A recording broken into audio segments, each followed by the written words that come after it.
Hello दोस्तों। अपने 11th की एनसीईआरटी जो बायो की एनसीईआरटी है उसके चैप्टर नंबर 2 जीव जगत का वर्गीकरण के क्वेश्चंस देख रहे थे। उसका तीसरा लेक्चर है आज। तो देखते हैं इसके क्वेश्चंस को अपने कंटिन्यू करते हैं, जिसमें अपना टॉपिक है जगत प्लांटी और एनिमिलिया। जो लास्ट जगत है प्लांटी और एनिमिलिया के बारे में आर.एच. वेटेकर के 5 जगत प्रणाली में जो लास्ट के 2 जगत हैं वो है प्लांटी और एनिमिलिया। उसके कुछ क्वेश्चंस देखते हैं। देखिए 117 नंबर प्रश्न देखिए। कीट बक्षी पादप मुख्यतः होते हैं। कीट बक्षी पादप होते हैं वो कैसे होते हैं? स्वपोषी होते हैं, आंशिक विषमपोषी होते हैं, परजीवी होते हैं या रोगजनक होते हैं? ये होते हैं स्वपोषी होते हैं। अपना भोजन खुद ही बना रहे हैं, मतलब बना नहीं रहे हैं, वैसे खुद कर रहे हैं, तो ये स्वपोषी की श्रेणी में आते हैं। तो इसका ऑप्शन नंबर ए बिल्कुल सही है। अगला प्रश्न देखिए 118 नंबर प्रश्न। निम्न में से कौन सा कीट बक्षी पादप का उदाहरण है? जो कीट बक्षी पादप है वो कौन सा उदाहरण है? इसमें ब्लेडरवर्ट होता है, ये भी होता है, वीनस फ्लाई ट्रैप ये भी होता है, और नेप्थिनिस ये भी होता है। मतलब ये सभी तीनों के तीनों क्या हैं? कीट बक्षी पादप हैं। तीनों कीट बक्षी पादप। तो ऑप्शन नंबर डी बिल्कुल सही है। ये कुस्कुटा लेकर रखा है इसने। कसकुटा है। कसकुटा क्या? एक परजीवी है जो दूसरे पौधे के ऊपर बेल के रूप में चढ़ा रहता है, तो इसे क्या बोलते हैं? ये परजीवी होता है। तो इसका ऑप्शन नंबर ए बिल्कुल सही है। ऑप्शन नंबर ए सही है इसका। 120 नंबर प्रश्न देखिए। निम्न में से कौन सा कथन पादपों के लिए सही नहीं है? पादपों के लिए कौन सा कथन सही नहीं? पादप विषमपोषी होते हैं, नहीं, यही गलत है। पहला ही गलत हो गया। इसमें पादप विषमपोषी नहीं होता क्योंकि इसमें पोषण की अलग अलग विधियां नहीं पाई जाती, सिर्फ एक विधि होती है, प्रकाश संश्लेषण के द्वारा। तो ऑप्शन नंबर ए ही गलत हो गया इसका। बाकी सही है सभी ऑप्शन। क्वेश्चन नंबर 121 देखिए। पादप अपने जीवन चक्र में क्या दर्शाते हैं? मतलब डैश डैश क्या दर्शाते हैं जीवन चक्र में? एक केवल लैंगिक प्रावस्था नहीं, कुछ पादप मतलब अलैंगिक जनन भी करते हैं, और केवल अलैंगिक प्रावस्था ये भी गलत हो गया। पीढ़ी एकांतरण दर्शाते हैं, ये बिल्कुल सही है। ऑप्शन नंबर सी सही है इसका। पीढ़ी एकांतरण दर्शाते हैं। चलते हैं प्रश्न नंबर 122 की तरफ। 122 नंबर प्रश्न देखिए। निम्न में से कौन सा कथन पादप के जीवन चक्र में पीढ़ी एकांतरण में युग्मकोद्भिद को दर्शाता है? जो पीढ़ी युग्मक उत्पन्न करती है उसी युग्मकोद्भिद पीढ़ी मतलब पीढ़ी एकांतरण में युग्मोद्भिद बनेगा। तो इसका ऑप्शन नंबर ए सही हो जाएगा। पीढ़ी जो युग्मक उत्पन्न करती है वही क्या करती है? युग्मकोद्भिद उत्पन्न करती है। तो ऑप्शन नंबर ए सही है इसका। 123 नंबर प्रश्न देखिए। निम्न में से कौन सा कथन पादपों के जीवन चक्र में पीढ़ी एकांतरण में बीजाणुद्भिद को उत्पन्न करता है? जो पीढ़ी बीजाणु उत्पन्न करती है वही क्या करती है? बीजाणुद्भिद बनाएगी। तो ऑप्शन नंबर कौन सा सही हो जाएगा इसका? सी ऑप्शन सही हो जाएगा। ऑप्शन नंबर सी सही है इसका। आगे चलते हैं 124 नंबर प्रश्न देखिए। जगत एनिमिलिया में सम्मिलित नहीं है। अब जगत एनिमिलिया में कौन सम्मिलित नहीं है? सॉरी, सम्मिलित है। जगत एनिमिलिया में कौन सम्मिलित है? तो देखिए विषमपोषी जीव होते हैं, सही बात है ये भी। यूकैरियोट्स होते हैं, ये भी सही है। बहुकोषी के जीव होते हैं, ये भी सही है। तो ऑप्शन नंबर डी इसका सही हो जाएगा।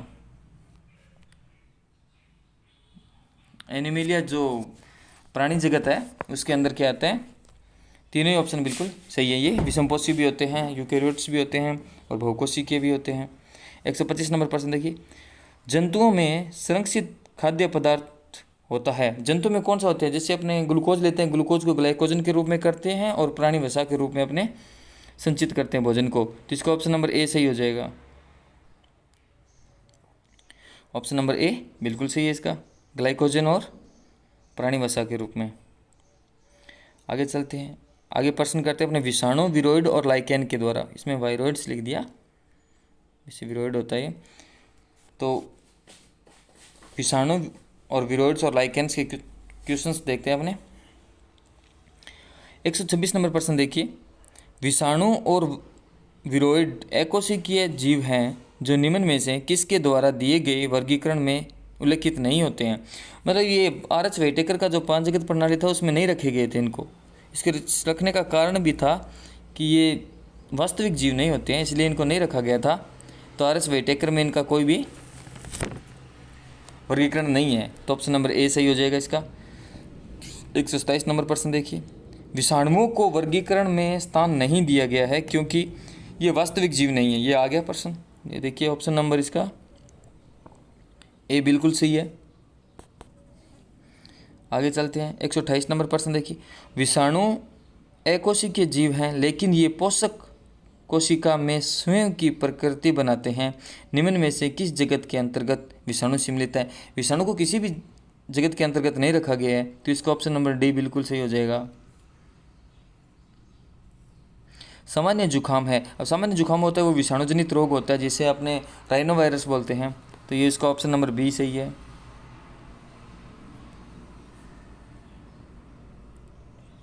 130 नंबर प्रश्न देखिए, इनमें से कौन सा प्रक्रम यह सिद्ध करता है कि विषाणु सजीव है? विषाणु सजीव के बारे में बताना, इनमें उपापचय क्रियाएं होती है, इनमें अवायवीय संश्लेषण होता है, ये पोषक कोशिका में गुणित होते हैं।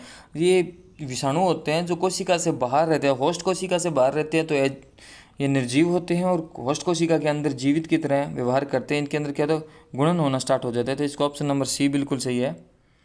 ये गुणन करना स्टार्ट कर देते हैं। 131 नंबर प्रश्न देखिए, तंबाकू मोजेक वायरस होता है। तंबाकू मोजेक वायरस किस प्रकार का होता है? ये दंडकार होता है। क्या होता है? दंडकार होता है, जिसे हमने छड़नुमा बोलते हैं जैसे, वो होता है, इसका दंडकार होता है। ऑप्शन नंबर बी सही है।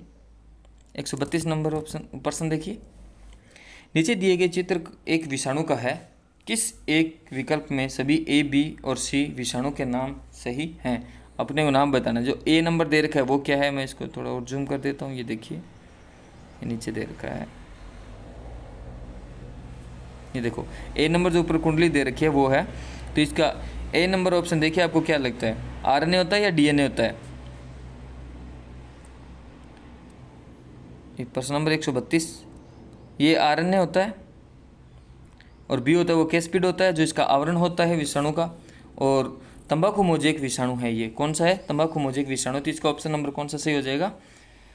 ये पहले में आरएनए, फिर कैस्पोमियर्स नहीं होता, कैस्पोमियर्स क्या होता है, कैस्पिड की एक इकाई होती है, तो बी नंबर ऑप्शन नहीं होगा, सी नंबर ऑप्शन बिल्कुल सही है।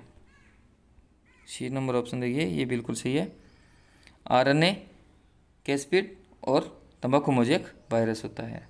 आगे चलते हैं, प्रश्न नंबर 133 देखिए, विषाणुओं का अनुवांशिकी पदार्थ होता है। विषाणुओं का अनुवांशिकी पदार्थ किस प्रकार का होता है? देखिए, डीएनए होता है या फिर आरएनए होता है, सिंगल स्टैंडर्ड भी हो सकता है या डबल स्टैंडर्ड भी हो सकता है, तो ऑप्शन नंबर सी सही हो जाएगा इसका। डीएनए अथवा आरएनए सिंगल स्टैंडर्ड या डबल स्टैंडर्ड होता है। आगे नंबर 134 नंबर प्रश्न देखिए, विषाणु का प्रोटीन का आवरण होता है, कैस्पिड का होता है, जो आपने अभी देखा था, किसको होता है? कैस्पिड को होता है, और कैस्पिड की एक इकाई को क्या बोलते हैं? कैस्पोमियर्स बोलते हैं। कैस्पिड की उप इकाई को कहते हैं, उप इकाई को देखो कैप्सोमियर्स बोलते हैं। ये ऑप्शन नंबर ए सही हो जाएगा इसका। 135 नंबर प्रश्न का कैस्पोमियर्स बोलते हैं। चलते हैं 136 नंबर प्रश्न की तरफ।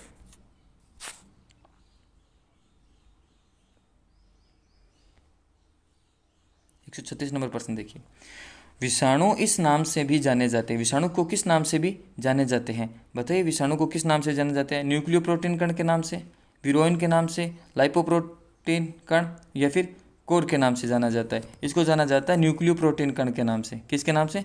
न्यूक्लियोप्रोटीन कण के नाम से जाना जाता है, तो ऑप्शन नंबर एक सही होगा इसका। आगे चलते हैं, विषाणुओं के उद्भव का सबसे नवीन दृष्टिकोण है। अब देखते हैं विषाणुओं का जो उद्भव है उसका नवीन दृष्टिकोण क्या है, अभी किस प्रकार से मानते हैं कि इसकी उत्पत्ति कैसे हुई होगी। ऑप्शन नंबर ए देखिए, ये प्राथमिक सूप में न्यूक्लिक अम्ल और प्रोटीन से उत्पन्न हुए हैं।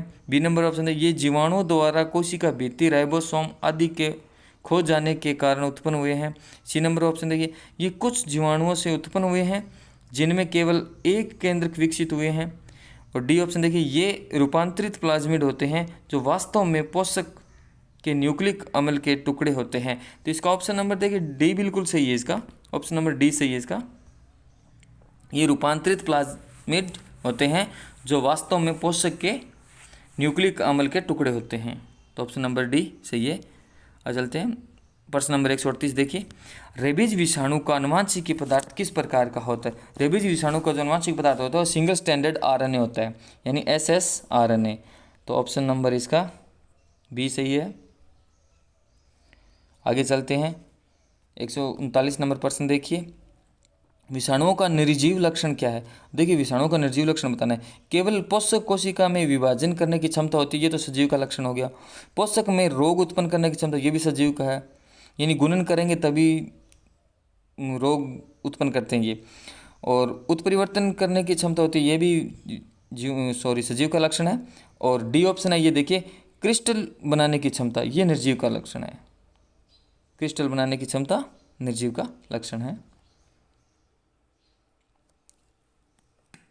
आगे चलते हैं, 140 नंबर प्रश्न देखिए, निम्न में से कौन से रोगों का समूह है विषाणुओं द्वारा होता है? अब देखिए, विषाणु जनित रोग बताने हैं अपने को, मम्स, स्मॉल पॉक्स और हार्पीज और इन्फ्लुएंजा, यही सही है। क्या ऑप्शन नंबर यही सही हो गया इसका, मम्स, स्मॉल पॉक्स और हार्पीज और इन्फ्लुएंजा, ये क्या है? विषाणु जनित रोग हैं।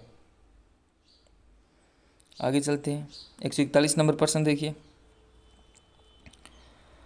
पादपों में मोजेक बनना, पत्ती का संकुचन और मुड़ जाना, पीला हो जाना और नसों का साफ हो जाना लक्षण है, ये किसके लक्षण होते हैं? विषाणु जनित रोग के लक्षण होते हैं।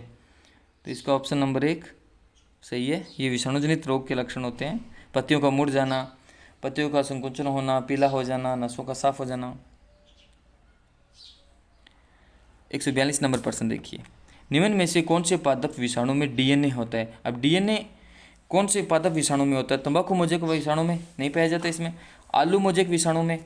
और सी ऑप्शन है तंबाकू मोजेक, ये दोबारा रिपीट हो गया। और डी ऑप्शन है फूलगोभी मोजेक विषाणु में। अब जो डीएनए होता है वो फूलगोभी मोजेक विषाणु में होता है, तो इसका ऑप्शन नंबर डी सही है। 143 नंबर प्रश्न देखिए, जीवाणु भोजी होते हैं। जीवाणु भोजी क्या होते हैं? जीवाणु होते हैं जो विषाणुओं पर आक्रमण करते हैं। नहीं, ये उल्टा कर दिया इन्होंने, विषाणु होते हैं जो जीवाणुओं पर आक्रमण करते हैं, तो ऑप्शन नंबर बी सही हो जाएगा। जीवाणु भोजी वो होते हैं जो विषाणु होते हैं जो जीवाणु पर आक्रमण करते हैं, तो ऑप्शन नंबर बी इसका सही है। 144 नंबर प्रश्न देखिए, निम्न में से ABCD को बताना है। ABCD दे रखा है, ये जीवाणु भोजी का आपको एक दे रखा है, चित्र दे रखा है, इसमें बताइए जो ए भाग होता है वो उसका शीर्ष होता है, बी भाग कॉलर होता है, सी भाग आच्छेद होता है और डी भाग इसका क्या होता है? पूंछ तंतु होता है। इसका क्या होता है? पूंछ तंतु होता है। तो 144 का ऑप्शन नंबर कौन सा सही हो गया? ए भाग में शीर्ष दे रखा है, ए और सी में दे रखा है आपको, कॉलर दे रखा है, बी दे रखा है, ये बी सी में दे रखा है, आच्छेद दे रखा है सी में, ये ऑप्शन नंबर ए सही हो गया। ऑप्शन नंबर ए इसका सही है। आगे चलते हैं, प्रश्न नंबर 145 देखिए, एक नया संक्रामक कारक जो विषाणुओं से छोटा होता है, विषाणुओं से छोटा होता है वो विरोइड होता है, यानी वायरोइड्स, इसका ऑप्शन नंबर बी सही है। जो कि विषाणु फिल्टर पेपर से निकल जाता है, उससे भी छोटा होता है, तो ऑप्शन नंबर बी सही है इसका।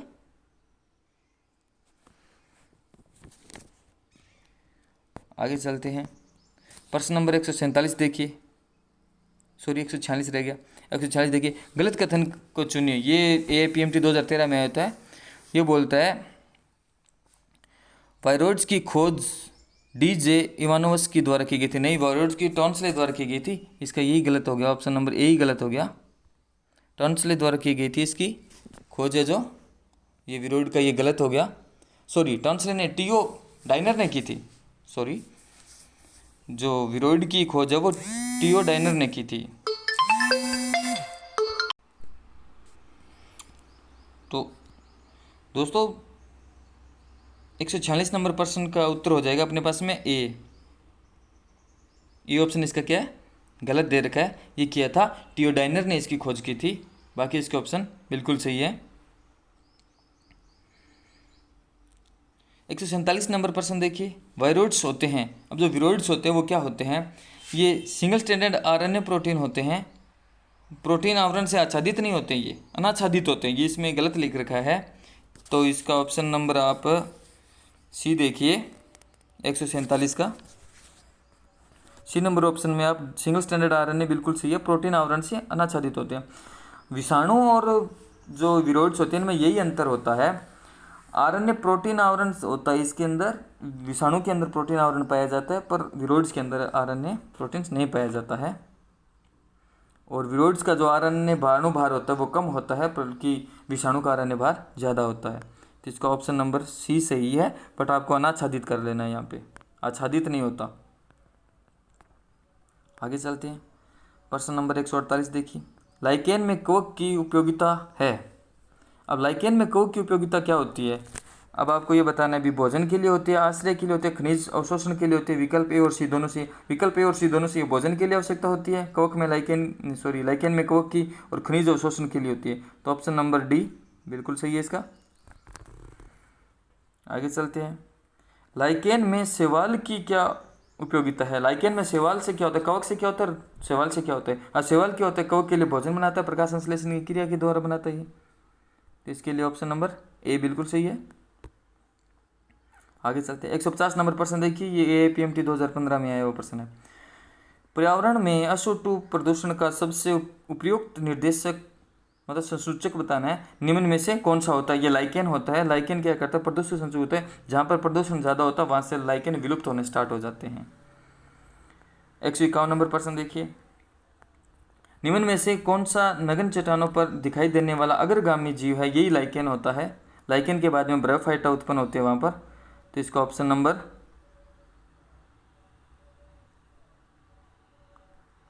डी बिल्कुल सही है। ऑप्शन नंबर डी इसका सही है, ये लाइकेन होते हैं। आज हमने 150 प्रश्न पूरे कर लिए हैं इस चैप्टर के। आगे हम कुछ केमिस्ट्री के क्वेश्चन देखेंगे अगले वीडियो में, और इसके रोज़ाना चलते रहेंगे इसी प्रकार से क्वेश्चंस। अगर आपने चैनल को सब्सक्राइब नहीं किया तो सब्सक्राइब कर लीजिए, और लाइक भी कीजिए, और ज़्यादा से ज़्यादा शेयर भी कीजिए इसको। Thank you.